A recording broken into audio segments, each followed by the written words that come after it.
अपराध के मूल में कहीं न कहीं नशा ही होता है।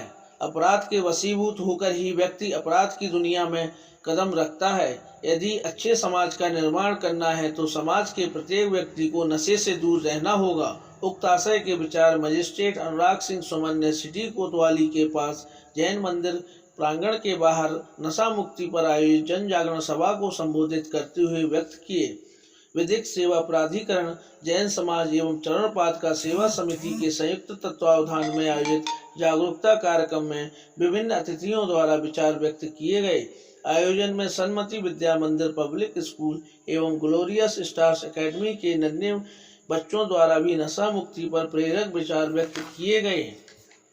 आयोजन में इस बात पर भी जोर दिया गया कि किसी भी चीज का आवश्यकता से ज्यादा आदी होना भी नशे की श्रेणी में आता है। वर्तमान समय में समाज में मोबाइल का भी आवश्यकता से ज्यादा उपयोग किया जा रहा है, वह भी एक नशे की श्रेणी में आता है।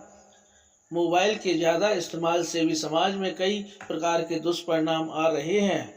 प्रकार के नशे से बचना चाहिए, चाहे वो मोबाइल का नशा हो, चाहे वो तंबाकू का नशा हो, या किसी भी प्रकार के नशीले पदार्थ का हो। हम देखते हैं लोग अपराध करते हैं, अपराध के मूल में कहीं ना कहीं नशा ही होता है। नशे के वशीभूत होकर ही व्यक्ति अपराध की दुनिया में जाता है और बढ़ता रहता है। अगर हमें एक स्वस्थ और स्वच्छ समाज बनाना है तो नशा मुक्ति को बढ़ावा देना आवश्यक है। स्वयं नशा न करें और ना अन्य किसी को नशा करने के लिए प्रेरित करें। अगर कोई व्यक्ति नशा करता है तो उसे टोकें, उन्हें मना करें। व्यक्ति एक बार नहीं मानेगा, 2 बार नहीं मानेगा, लेकिन अगर बार बोलेंगे तो व्यक्ति छोड़ेगा। मैं ऐसे बहुत सारे न्यायाधीशों को जानता हूँ जो नशा करते थे, लेकिन उनके बच्चों ने उन्हें रोका तो उन्होंने तंबाकू खाना गुटखा खाना छोड़ दिया। जो अपनी माँ का निरादर करे, ये धरती हमारी माँ है और हम जब इसके ऊपर पीक फूंक देते हैं, जब हम इसके ऊपर बोतलें फेंक देते हैं, तो हम अपनी माँ का निरादर कर रहे होते हैं और उसका अभिशाप, उसकी बद्दुआएं वो निश्चित ही हमारे मार्ग को प्रशस्त नहीं कर पाती।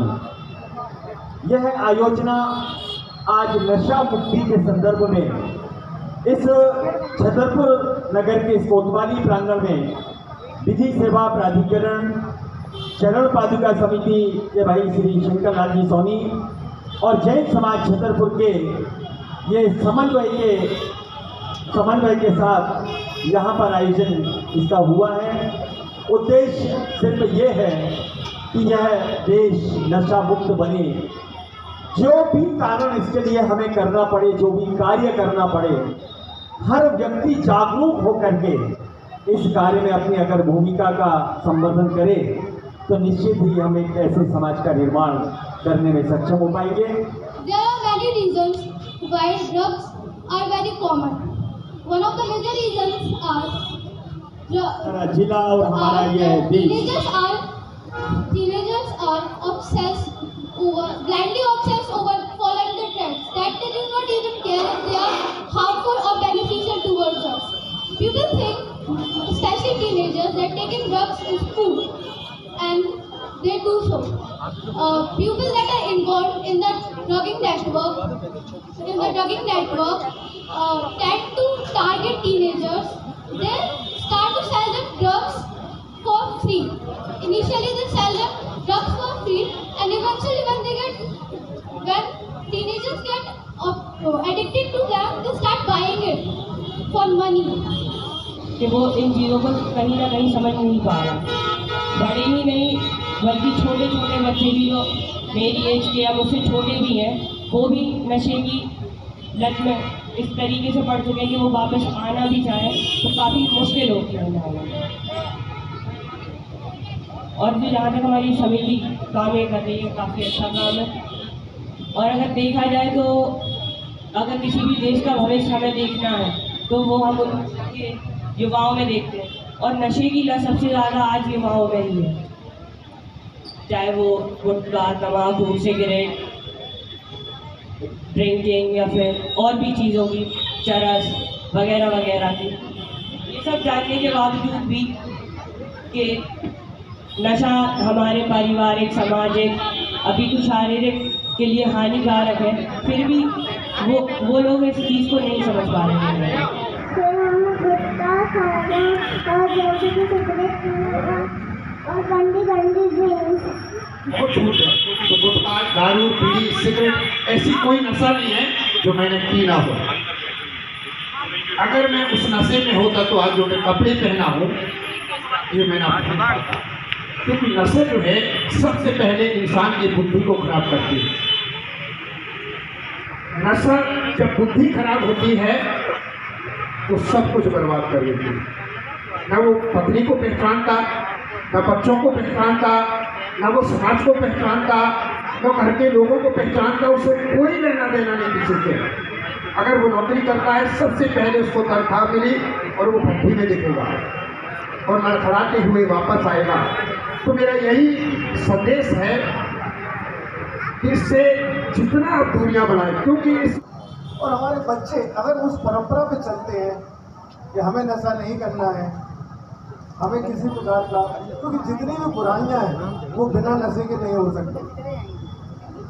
जब एक नशा होता है तो दूसरा अपने आप आ जाता है, दूसरा आता है तो तीसरा अपने आप आ जाता है। किसी भी नशे के बारे में करके देखें तो उनका क्रम धीरे धीरे चैन की तरह वो बढ़ती रहती है और चैन पूरी होती है, गोल घूमती रहती है। उसी में व्यक्ति घूमता रहता है और उसी में धीरे धीरे वह मृत्यु को प्राप्त हो जाता है। लेकिन यदि उस चैन को कहीं से तोड़ दिया जाए, उसमें एक नशे को करना छोड़ा जाए, तो वह धीरे धीरे उस पूरी चैन को तोड़ देता है।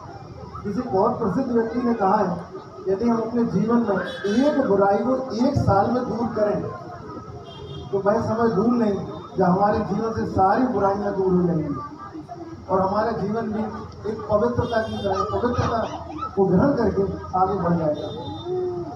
और जैसा शरीर हमें बचपन में मिला था, एक शुद्ध सुंदर था, वैसा ही शरीर हम जीवन के अंत में छोड़ पाएंगे।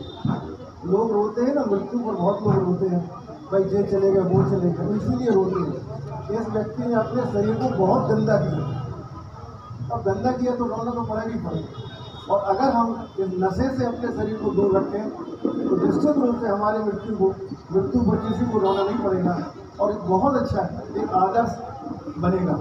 कि जैसे एक दीमक होती है, दीमक किसी भी चीज़ में लग जाए, चाहे वो नोटों में लग जाए, चाहे वो दरवाजे में लग जाए या मकान में लग जाए, वो धीरे धीरे उस चीज़ को खोखला करते करते खत्म कर देती है। इसी प्रकार नशा है, नशा जो हमारे दिल दिमाग पर हावी हो जाता है और हमारे जीवन को एकदम धीरे धीरे खत्म कर देता है। कई लोग कहते हैं, जब हम लोग नशा मुक्ति की प्रदर्शनी लगाते हैं तो हम लोग कहते हैं कि अगर नशा करोगे तो धीरे धीरे खत्म हो जाओगे, जीवन खत्म हो जाएगा। एक गांव का लड़का हमारे पास आता है, कहता है दीदी धीरे धीरे मरेंगे ना, हमें मरने की जल्दी नहीं है, हम धीरे धीरे ही मरना चाहते हैं। अब आप सोचिए, ऐसी मानसिकता है लोगों की कि मरना चाहते हैं, कहते हैं मरना सभी को है तो क्यों ना खा पी कर मरे। तो हम लोग भी कहते हैं खा पी कर ही मरो, लेकिन खाओ क्या? शुद्ध शाकाहारी भोजन खाओ। अपने भारतवर्ष में इतना खाद्यान्न है, इतने प्रकार के अन्न है, वो खाकर मरो ना। अगर पीना है शरबत पियो, दूध पियो, आप ऐसे पेय पियो जो आपके शरीर को ताकत दे। आप ड्राई फ्रूट खाओ, आप फल फ्रूट खाओ, शाकाहारी सब्जियां खाओ, और ये खाकर आप जाएंगे तो लोग आपको कहेंगे कि ध्यान तो बहुत रखा था, चला गया कोई बात नहीं, लेकिन शरीर का ध्यान रखा। लेकिन अगर हम नशा करते करते मरेंगे तो लोग क्या कहेंगे? मर गया, अच्छा था, धरती पर बोझ था। क्योंकि दो प्रकार की दुनिया में लोग होते हैं, एक आते हुए अच्छे लगते हैं और एक जाते हुए अच्छे लगते हैं। जो समाज में अच्छा कार्य करते हैं, सराहनीय कार्य करते हैं, दूसरों को प्रेरित करते हैं, ऐसे लोग जब जाते हैं तो उनके जाने पर बहुत दुख होता है। लेकिन जो व्यक्ति ऐसा नशेची होता है, जो व्यक्ति किसी चीज़ का आदी होता है और गलत काम करता है, तो उस व्यक्ति पर जाने पर लोग कहते चलो धरती का बोझ हट गया।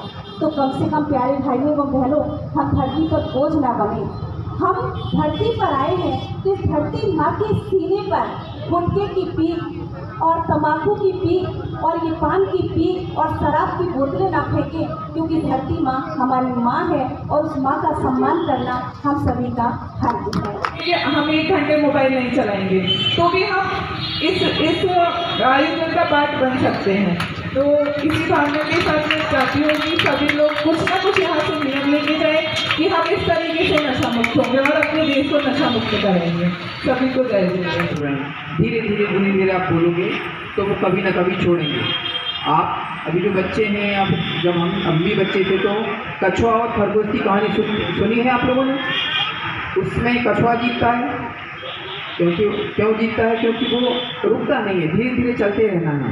ऐसे ही आपको भी थोड़ा थोड़ा प्रयास करते रहना है कि ठीक है, आज भी बोला, 5 लोगों से बोला, फिर जो भी नहीं माना उसको भी फिर से समझाया। पहले वो शुरू में बोलेगा कि आज नहीं, मुझे मरने को मैं क्या हूँ, है ना।